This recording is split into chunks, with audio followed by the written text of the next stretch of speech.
Muy bien, chicos. Antes de abarcar a detalle lo que son los temas, bueno, digamos así, a detalle los subtemas de las anemias hemolíticas adquiridas, tienen que saber estas cosas básicas. Ya, la hemólisis, ustedes saben que es una destrucción acelerada de los eritrocitos, ¿verdad?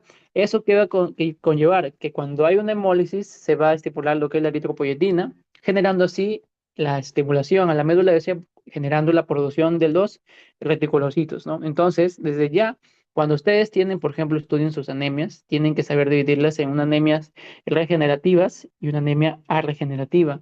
Las regenerativas o también denominadas periféricas y las arregenerativas vienen a ser las centrales, ¿no?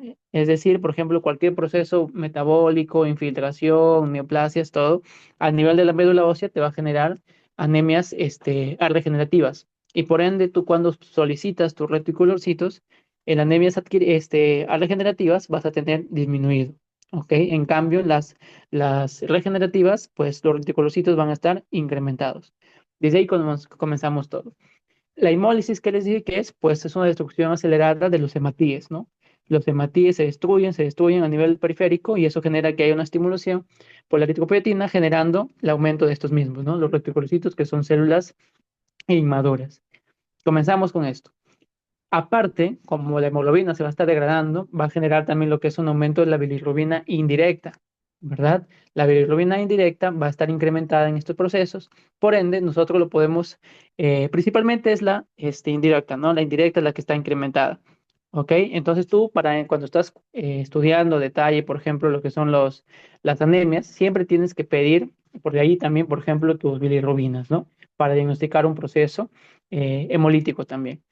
Bien, chicos, a ver, me dan un minuto, por favor. ¿Sí se me está escuchando bien? Sí, ¿no? Ya. Muy bien, chicos.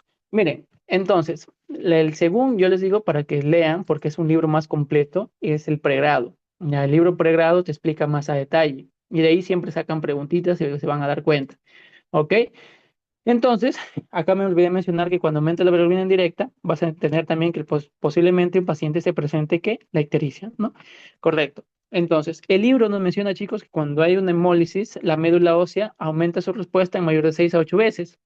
Y por ende, mientras tú tengas un proceso, por ejemplo, hemolítico, o sea, ustedes saben que un proceso hemolítico es simplemente la destrucción de los globos rojos. Pero cuando la médula lo compensa, es como que la clínica es atenua, ¿no? O sea, no es tan evidenciada la clínica de una hemolítica. En cambio, cuando sucede una crisis hemolítica, ya una crisis hemolítica es un aumento brusco en la destrucción de los glóbulos rojos. Entonces, ¿esta por qué puede ser? No sé, por ejemplo, infecciones, puede ser, por ejemplo, procesos metabólicos en sí, pueden ser también intoxicaciones o, por ejemplo, cuando ustedes han estudiado lo que es el paludismo. ¿Ok?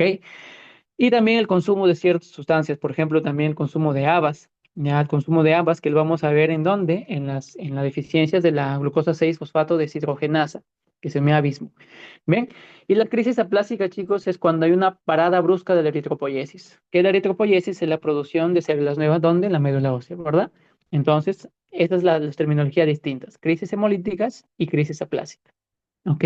En la crisis aplásica no vas a ver lo que es una respuesta en sí.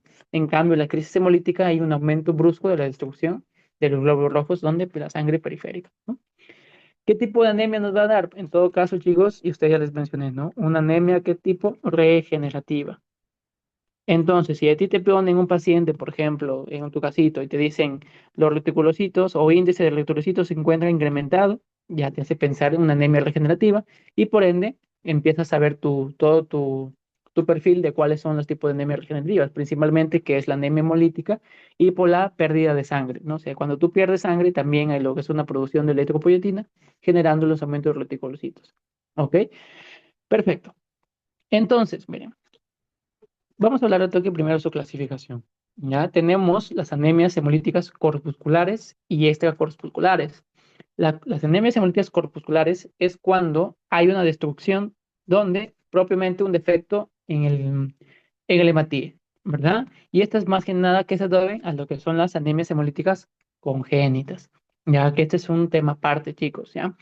Aquí las preguntas les va a hacer, ¿no? ¿Cuáles son las anemias hemolíticas con alteración de la membrana eritrocitaria? ¿No? Ustedes saben que puede haber lo que es una alteración en cualquier membrana del eritrocito. Entonces, ¿cuál es la anemia hemolítica congénita más frecuente, chicos? Es la esferocitosis, por si los pregunten, ¿ya? La esferocitosis hereditaria. ¿Ok? Esa es la anemia hemolítica congénita más frecuente. También tenemos eritrocitosis hereditaria, estomocitosis hereditaria y hegatosis hereditaria. Acá, ya chicos, por si no nos vemos más adelante, yo les recomiendo que este esferocitosis hereditaria se la estudien a detalle. En cambio, los liptocitosis, estomatosis, acantosis, etcétera, ¿qué vas a encontrar en tu sangre periférica? Puede ser liptocitos. En la estomocitosis, ¿qué vas a encontrar? Estomatocitos. O sea, es como que muy directo los temas así y no hay tanto que abordar en este tipo de anemias. ¿Ok? Por otro lado, también tenemos alteraciones enzimáticas del metabolismo eritrocitario. Principalmente acá tenemos las deficiencias de las enzimas. ¿Ya? ¿Cuál es la más importante de estudiar? Porque siempre es pregunta de examen, chicos. Es la deficiencia de la glucosa, ya 6, ¿ok? Fosfato deshidrogenasa. Bien. Perfecto. Luego también tenemos la deficiencia de la primina 5 nucleasa y de la piruvatocinasa. También, por ejemplo, alteraciones de las cintas de las hemoglobinas, que les dije, ¿no? Hemoglobinopatías estructurales y también los síndromes talasémicos. Bien, muy bien. ¿Y cuáles son las adquiridas? Pero principalmente es aquí la hemoglobinuria, ¿no? La hemoglobinuria paroxística nocturna. Así lo encuentran, hemoglobina paroxística nocturna. ¿Ya? Perfecto. Ahora sí, las anemias hemolíticas extracorpusculares es cuando la causa no es en el eritrocito, sino hay causas que estén generando la destrucción de este mismo. Por ejemplo, procesos infecciosos, procesos autoinmunes, o también, por ejemplo, cuando hay una esplenomegalia, el vasito crece y el vaso incrementa la destrucción de este mismo. Entonces también es una anemia hemolítica extracorpuscular, ¿no? ¿Quiénes tenemos aquí? Por ejemplo, la anemia, esto significa, chicos, anemia hemolítica autoinmune, ¿ya? Por anticuerpos calientes, ¿ya? Luego tenemos anemia hemolítica autoinmune por anticuerpos fríos, ¿listo? Y la hemoglobina paroxística a frigor. No se equivoquen, chicos, ¿ya? Hemoglobina paroxística a frigor, o también denominada lo que es la anemia hemolítica por hemolicinas bifásicas, ¿ya? O Afrigor, que es la enfermedad de las creatinininas. Eso es distinto a las anemias, a la hemoglobina paroxística nocturna, perdón. ¿Ya, chicos? Y luego también tenemos, por ejemplo, las alloinmunes, que son lesiones posttransfusionales, enfermedad hemolítica también de recién nacido, anemia hemolítica por anticuerpos a fármacos también, hay, ¿no? Antenos, depósito y todo eso, ¿no? Las causas no inmunes, pues las mecánicas, microangiopatía, coagulación intravascular diseminada, el PTT, el SHU, prótesis valvulares, hemoglobina de la marcha y deporte, o sea, es cuando hay una destrucción cuando un paciente está haciendo deporte, agentes físicos o químicos y también gérmenes, parásitos y el esplenismo que les me estaba mencionando. ¿Ok? Aprender a diferenciar, chicos, cuando tenemos una anemia hemolítica corpuscular y extracorpuscular. Y acá le explica, miren, la intravascular, esto es distinto, ¿ya? Intravascular y extravascular. La intravascular es cuando hay una destrucción en el hematí en todo lo que es el recorrido de la sangre. En cambio, la extravascular, por ejemplo, más que nada por macrófagos del sistema monoclonal fagocítico, donde en el vaso o en el hígado. ¿Ya? Perfecto. Entonces, la destrucción de la circulación sanguínea, pues aquí va a haber que se destruye el globo rojo, por ende se va a liberar más hemoglobina, ¿ya? Eso se denomina como hemoglobinemia. Y si hay una intensa, hay una globinuria, es decir, que esta hemoglobina se elimina ¿por dónde? Por la orina. Entonces, acá les doy un datito, chicos. Cuando ustedes escuchen, el paciente presenta orina en Coca-Cola o similar a la Coca-Cola, piensen en una anemia hemolítica. Y no hay, ustedes se van a dar cuenta cuando estudien ya características de cada una de las anemias, te van a decir clínica, orina en Coca-Cola. Ya, o sea, no se pongan a pensar que la orina en Coca-Cola es específicamente de una, o sea, de una patología en sí. No. La orina en Coca-Cola es porque hay mucha pérdida de hemoglobina por la orina. Entonces, cualquier proceso hemolítico te lo puede dar.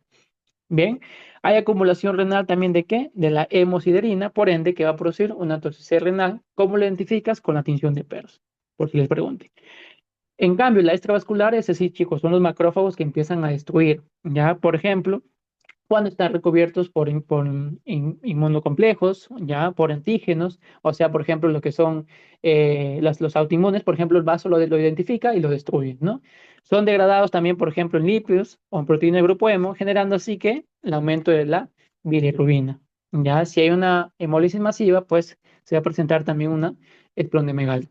Es decir, que una esplenomegalia también te puede producir una hemólisis masiva, ¿ya? Pero esto es donde está producto de los macrófagos, ¿ya? Principalmente del vaso, pero también, chicos, del hígado, ¿ya? Por ejemplo, miren, cuando ustedes van a estudiar una anemia hemolítica, ¿ya? Que sean, por ejemplo, por causa del vaso o del hígado, si tú lo identificas, por ejemplo, y piensas que la hemólisis es producto del vaso, al paciente, por ejemplo, ya les das un tratamiento, ¿ya? Y no mejora y se recurren a lo que es la esplenectomía, ¿no? O sea, que lo sacan el vaso. Pero cuando le sacan el vaso, el paciente no mejora, sigue empeorando. Entonces, acá acuérdese que los macrófagos del hígado también pueden producir lo que es una destrucción de estos mismos. Entonces, la causa es del hígado. Y eso es un más tedioso de tratarlo, ¿no? Porque es el hígado, obvio, pues, ¿no? Muy bien. ¿Cuál es la clínica, chicos? En general, pues depende de la intensidad y la presentación, o lo que les estaba diciendo. Si estamos frente a una crisis hemolítica, pues mucho más va a ser la clínica acentuada, ¿no? Lo principal, anemia sintomática. Vas a evidenciar palidez mucocutánea, malestar general, dolor abdominal y la ictiricia, pues, ¿no? También puede haber esplenomegalia y la orina en Coca-Cola. El laboratorio, pues de frente, ¿no? Aumento de eritropoyesis. ¿Esto qué me hace referencia, Luis? Que voy a encontrar células inmaduras, pues, ¿no? Voy a encontrar células inmaduras en sangre periféricas, por ejemplo, reticulocitos, ¿no? Anomalías morfológicas, que ya lo vamos a ver eso en básicas, chicos, de hematología, y la destrucción eritrocitaria, ya por ende, aumento de la bilirrubina indirecta, LDH, hemoglobinemia, hemoglobinuria, hemosideruina y disminución de la aptoglobina, ¿ya? En general, chicos, ustedes en la clínica no pueden, o sea, como que confundirse y no sacar que el paciente esté presentando una crisis o una anemia hemolítica, ¿verdad? Porque tú ya lo sacas clínicamente al toque que es una hemólisis. Lo tedioso es saber qué tipo de hemólisis es, ¿ya? Y es por eso que acá, chicos, la primera examen que a veces solicitan los doctores es perdón, el test de COMS. ¿Por qué, Luis? Porque el test de COMS me va a diferenciar si es un proceso inmune o no. Desde eso nada más comience, chicos, ¿ya? El test de COM únicamente va de identificar procesos, por ejemplo, si hay antígenos en la membrana de la hematía o si hay antígenos en sangre periférica. Cuando tú ya vas y estudias, por ejemplo, en la membrana de la hematía, acá los antígenos, entonces esto se llama test de COMS directo. Pero si tú identificas estos antígenos en la sangre periférica, pero no en la membrana de los hematíes, entonces este es el COMS indirecto. Ya no se hagan más bolas aquí en el test de COMS. Por eso, cuando les van a decir, por ejemplo, que sepan o que identifiquen una anemia hemolítica que no sea autoinmune, entonces te van a poner test de COMS negativo. Ya, si ustedes ven test de COMS negativo, ya descartan que puede ser un proceso autoinmune. Bien, entonces, ¿esto qué va a generar? Pues chicos, si el antígeno, ya perdón, si el globo rojo tiene antígenos en su membrana, viene pues mi proceso, mi componente inmune y empiezan a destruirlo, ¿no? Lo destruyen, ¿ok?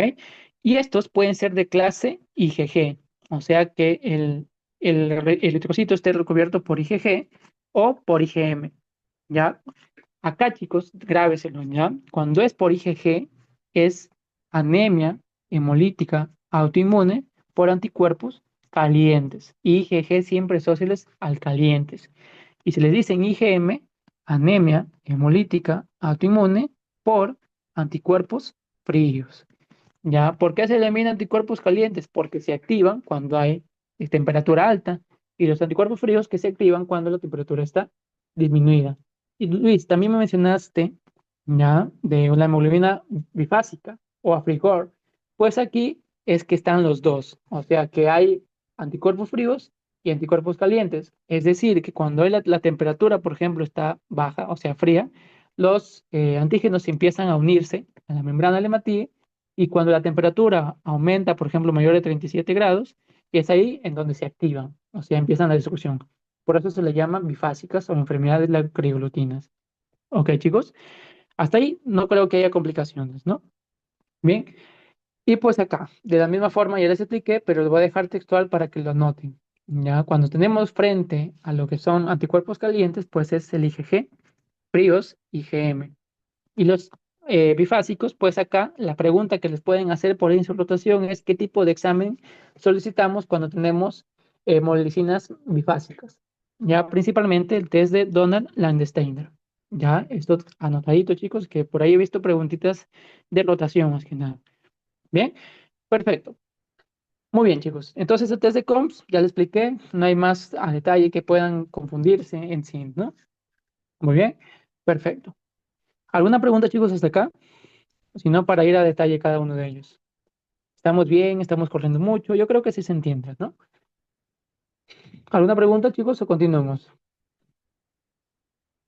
Igual van a tener la grabación por ahí. Ya, como les dije, chicos, este es el tema completo. Ya, súper muy bien, muchas gracias. Entonces, ese les he traído el tema completo de todo lo que es este tema para que puedan ya sacarlo de su lista, porque si se dan cuenta, si se van a leer su libro, es muy extenso. ¿Ya? Así que yo les he traído pepas, así tal cual, resúmenes. Y confíen, chicos, porque ya vamos ya 4 ciclos enseñando y tenemos pues unos promedios enormes en hematología con los chicos.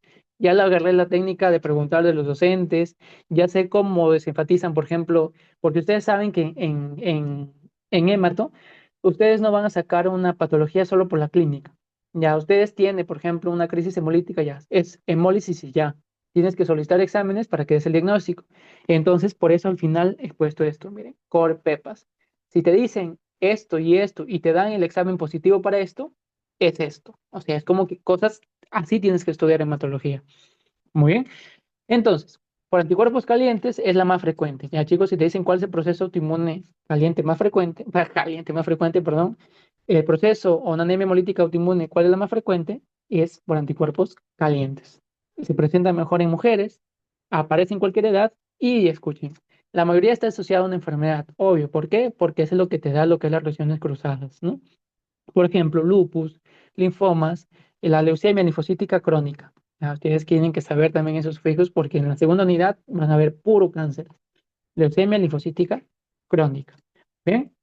Cuando se asocia, miren, una anemia hemolítica por anticuerpos calientes más trombocitopenia, o sea, las plaquetas están bajas, se le conoce como síndrome de Evans. Ya, anotadito. Puede ver lo que es una hemólisis variable. En casos secundarios también puede presentarse, obvio, ¿no? Por ejemplo, si tenemos una infección viral o parasitaria, también podemos tener, por ejemplo, adenopatías, fiebre, sudoración, procesos, etcétera, ¿no? Porque ustedes saben que es un proceso autoinmune también inflamatorio. Y si el paciente le tiene anemia hemolítica autoinmune y está embarazada, pues también puede haber lo que es una afectación del feto, ¿ok? En cambio, por anticuerpos fríos, chicos, es menos frecuente. Y eso sí, va a presentar lo que es la acrocianosis, ¿ya? La acrocianosis, chicos, es unas afectaciones de los pies o de los dedos de las manos o de los pies, más de las manos. O sea, hay una coloración tipo azulada. O, por ejemplo, cuando hay una afectación similar al síndrome de Raynaud, no sé si han visto, pero no es el síndrome de Raynaud en sí, sino es acrocianosis. Cambio, digamos así, afectaciones vasculares en las manos. ¿Ok? Si te dicen acrocianosis, ya, al toque, anticuerpos fríos, porque este no lo presenta, chicos. Los anticuerpos calientes no presenta acrocianosis. ¿Vale? La forma aguda se asocia a infecciones, por ejemplo, Mycoplasma pneumoniae, ustedes saben cualquier componente o IgM, ¿no? Ustedes saben que por anticuerpos fríos está asociado a IgM. Entonces, cualquier IgM, por ejemplo, cuando ven en la segunda unidad, el componente M, te va a producir esto, ¿no? Por ejemplo, el virus de Epstein-Barr, la mononucleosis infecciosa y el citomegalovirus. ¿Ok? Muy bien.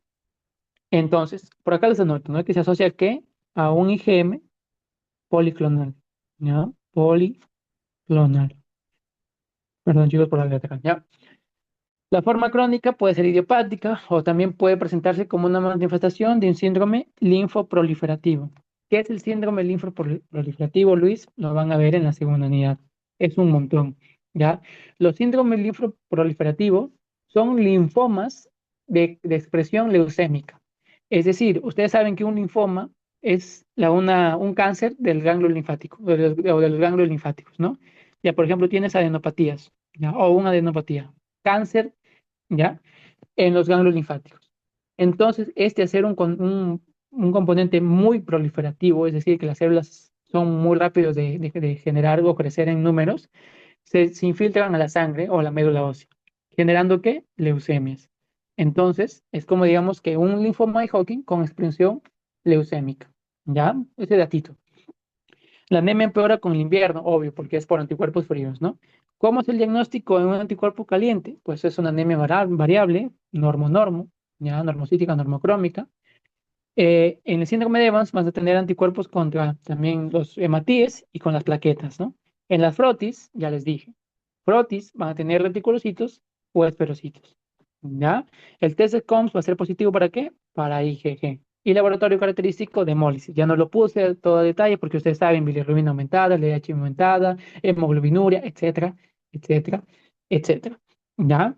Chicos, ustedes, antes de estudiar todo tipo de anemia, ya por eso lo he puesto en el taller de verano, en el verano ustedes van a tener todo lo que es las bases de hematología y la clasificación de las anemias y la identificación de cada una de ellas de forma precisa y rápida.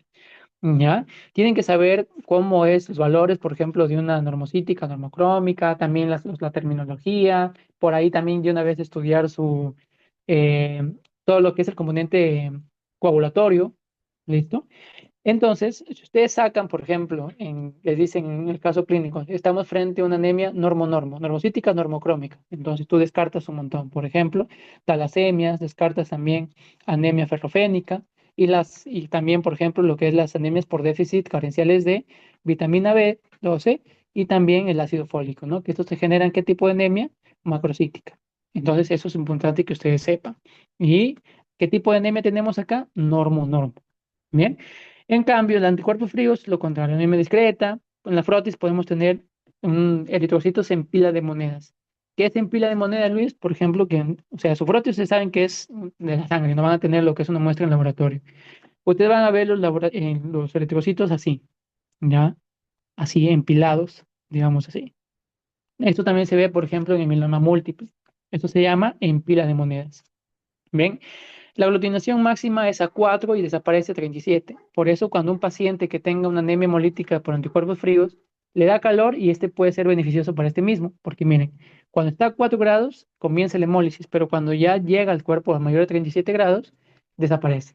¿Ya? El test de COM va a ser positivo ¿para qué? Para IgM y C3, lo que es distinto, anticuerpos calientes. Ya chicos, esto es puntual y clave que se lo sepan a detalle. Ya está resumido y les invito a que vayan a su pregrado y lo van a encontrar tal cual, pero mucho más extenso. Ya chicos, yo me leí todo el pregrado. La hemoglobinuria paroxística o frigor, chicos, ya son autoanticuerpos que se unen, como les dije, a los hematíes en temperaturas bajas, pero cuando aumenta, produce hemólisis. No hay acrocinosis, eso es importante, ya no hay acrocinosis, pero es típico que haya una anemia hemolítica pocos minutos después de la exposición al frío. Es decir, una vez que se expone el paciente al frío, ya, pocos minutos, perdón, a pocos minutos después de exposición al frío, ¿ya? Y es por eso que vas a tener fiebre, escalofríos, inclusivemente dolor lumbar. Perfecto. La variedad clásica también, miren, está asociado a sífilis secundaria. Ese datito, o sea, guárdeselo, ¿no? Y también a terciaria crónica. Variedad aguda es autolimitada. Miren, ya, esta puede ser autolimitada. Y este es más frecuente en niños, producto después de una infección. Es decir, que le da el proceso y solita se recupera. No es necesario intervenir nada, autolimitada. ¿Ok? Otro datito que es clave, que los síntomas, ya, remiten o mejoran al cese del frío. Bien, cuando el frío pasa, pues los síntomas mejoran. Bien, el diagnóstico, ya les dije, ¿no? COMS positivo para C3 y la prueba de qué? De Donald Landsteiner. Esto no se olviden, ¿ya? Donald Landsteiner es para identificar hemolicinas bifásicas. Perfecto. Muy bien.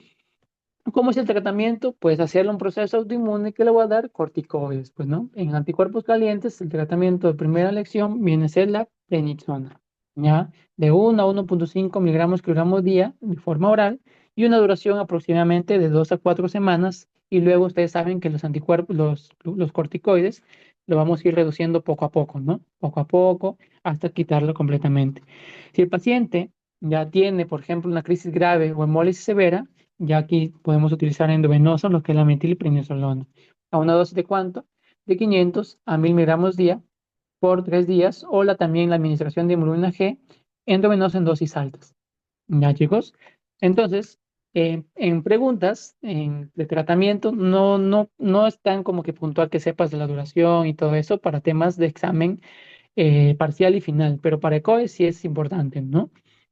Pero, bueno, aquí les he dejado, ¿no, chicos?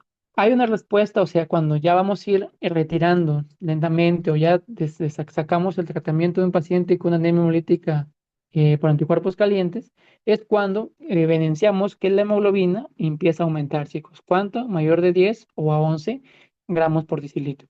Cuando ya este está pasando estos niveles, entonces el paciente está mejorando y podemos ir retirando progresivamente el tratamiento. ¿Ya, chicos?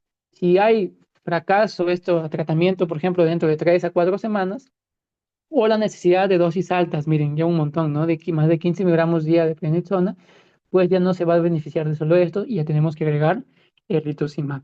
Ya una dosis de 375 miligramos por metro cuadrado, intravenoso semanal por 4 semanas. Ya también, si el paciente lo necesita, transfusión sanguínea. La última opción, ya pues chicos, la esplenectomía, ¿no? Y si no hay respuesta a glucocorticoides y esplenectomía, piensa en qué, lo que les dije, ¿no? En los macrófagos hepáticos. Se dan cuenta, chicos, que tengan ese datito, ya te dice tal cual el libro. Si el paciente no tiene respuesta al tratamiento, por más que le haya sacado la esplenectomía, sigue teniendo un proceso autoinmune, lo más, eh, lo más frecuente que, o bueno, lo que está pasando es que hay una anemia hemolítica autoinmune por IgM calientes, miren, donde en los macrófagos hepáticos. O sea que los macrófagos hepáticos se están encargando de destruir. ¿Ya? Así que ese datito nada más guárdenlo, chicos. Yo creo que va a ser muy beneficioso para su rotación y cuando estén en ciclo regular, ¿no? Bien. Para anticuerpos fríos, puedes evitar la exposición al frío, ¿ya? Tratar enfermedades de base. Y acá, el dato que quiero que tengan en cuenta es que no hay respuesta, ¿ya? No hay respuesta a los glucocorticoides y tampoco no es útil, ¿ya? No es útil la esplenectomía. Ese datito, chicos, ¿ya? No, por más que tú lo saques el vaso de este paciente con anticuerpos fríos, no va a mejorar, ¿ya? Mejora la hemólisis, sí, la ciclofosfamida, y la primera línea efectiva viene a ser el rituximab, a la misma dosis que les estaba mencionando, ¿ya? Si no mejora, pues también podemos administrar IgG endovenosa, hemoglobina venosa, y también el recambio plasmático terapéutico. Ya, chicos, así que los anticuerpos fríos, ¿por qué no se mejora por la esplenectomía? Porque no es la principal fisiopatología en este mismo, ¿no? Ok, chicos. Muy bien. ¿Alguna pregunta? Bueno, frigor, chicos, bueno, si ya les dije que está asociado a sífilis, tratamiento contra sífilis. La forma infantil, ya les dije que es autolimitada, y si el paciente tiene anemia grave, pues viene a ser las transfusiones. Así que en la segunda unidad van a estudiar a detalle, por ejemplo, la hemoterapia, cuándo administrar este paquete globular a pacientes, o paquete de plaquetas, o plasma fresco, por ejemplo, etcétera, etcétera, ¿no? Y como les dije, en hematología, chicos, es un tratamiento al de acuerdo al paciente, ¿no? Si tiene déficit o la hemoglobina está por debajo de 7 u 8, la administramos, pues, ¿no? Necesita plaquetas también, etcétera. Es como que datos así. Bien, muy bien, chicos. Entonces, ya yo les he dejado este temita de acá, miren, de la anemia hemolítica, no, acá está. Lo que es se me fue, la hemoglobina paroxística nocturna, chicos, ya, este temita también tienen que saberlo porque hay datos claves importantes que preguntan, incluso fue tema de COE, ya fue tema de COE del ciclo pasado, ya esto recién lo incorporaron, así que posiblemente lo vuelvan a poner porque varios fallaron, ya. Así que aquí les he traído, por no dejar al aire lo que es la hemoglobina paroxística nocturna, las core pepas. Ya, chicos, ustedes van a ver core pepas así en lo largo de sus diapositivas. Cuando hacemos un repaso, por ejemplo, preparcial o prefinal con los chicos, ya por cierto que hemos tenido como 41 alumnos el ciclo pasado, hacemos un resumen de todo, ya, de todo lo que es hematología, un resumen en una sola clase. Entonces, estas core pepas son importantísimas que lo guarden porque ustedes cuando estén estudiando no van a tener tiempo suficiente y vienen acá estas core pepas y leen y se acuerdan de todo, porque miren lo que vamos a hablar acá, ¿ya? Si a ustedes les dicen que un paciente ya es mujer joven o adulto, por ejemplo, con lupus, leucemia linfocítica crónica, Y ya lo característico de una anemia hemolítica, ya no es mencionarlo, encuentras esferocitos en frotis y hay COMS positivo para IgM y no mejora con el frío, pues aquí lo más importante, de frente de qué tipo de anemia hemolítica tenemos, pues una anemia hemolítica autoinmune por anticuerpos calientes. ¿Por qué, chicos? Ya, por más que no sea tan característico la clínica, te dicen test de COMS positivo para IgG, anemia hemolítica por anticuerpos calientes, ¿vale? Luego, si te dicen un anciano con linfoma, o sea, un cáncer al sistema linfático, o después de una infección por microplasma o Epstein-Barr, tiene Raynaud, cianosis o dedos, o lo que les dije, ¿no?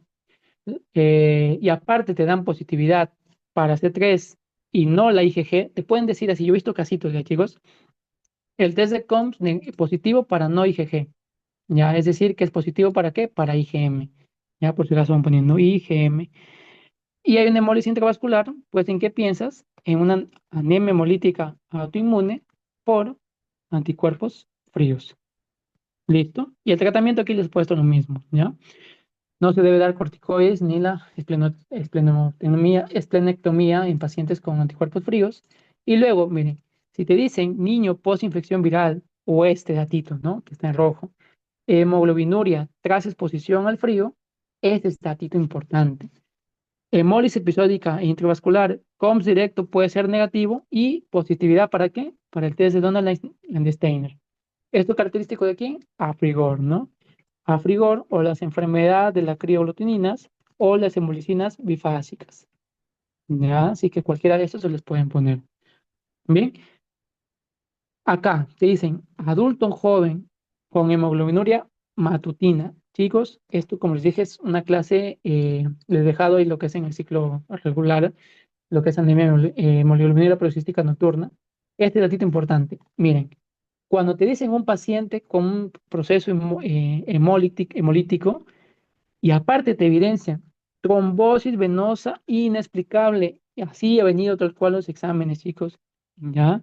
Trombosis venosa inexplicable, por ejemplo, mesentérica o hepática, citopenias, es decir, que hace citopenias la deficiencia de, por ejemplo, de globos rojos, de leucocitos, de plaquetas, etcétera, ¿no? Y este dato importante. COMS negativo. ¿Por qué sale COMS negativo acá? Porque no es un proceso autoinmune, ¿ya? Entonces, si te dicen esto, una anemia hemolítica, adulto joven y aparte trombosis venosa inexplicable, es la hemoglobinuria paroxística nocturna. Ya, chicos, el tratamiento, ¿cuál es? Ecoslimab y la anticoagulación. ¿Por qué? Por esta trombosis que se da. Bien, así que así son, chicos, los exámenes en hematología de la segunda nivel, en hematología en sí, de medicina 2. No es que te van a dar cosas que puntuales. Dígame qué tipo de anemia es una anemia ferrofénica, anemia hematopoyética. No, o sea, las preguntas no son así. Son casos gigantes, ¿ya? Casos gigantes. Tú con la clínica te puedes volar, pero cuando te vas a tu laboratorio, lo sacas. Y así que yo desde acá les recomiendo que sepan muy bien la parte laboratorial de las enfermedades, porque datitos así te dicen, ya, no lo entiendes, por ejemplo, ¿no? No lo sacas, no sacas qué es la patología, pero te dicen, Donald Steiner positivo, ya está. El doctor me dijo que lo que es afrigor o hemoglobinas bifásicas, ¿no?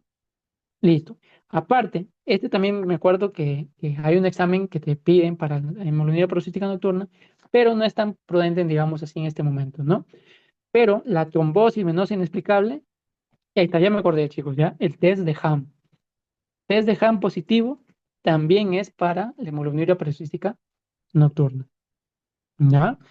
Así que chicos, alguna pregunta que tengan, esto es lo más resumen, si ustedes van a su libro, como lo estaba mencionando, lo van a ver sumamente extenso, ¿ya? Pero este es el resumen que sí o sí tienen que saberlo. Así que alguna preguntita que no les haya quedado claro, chicos, alguna pregunta,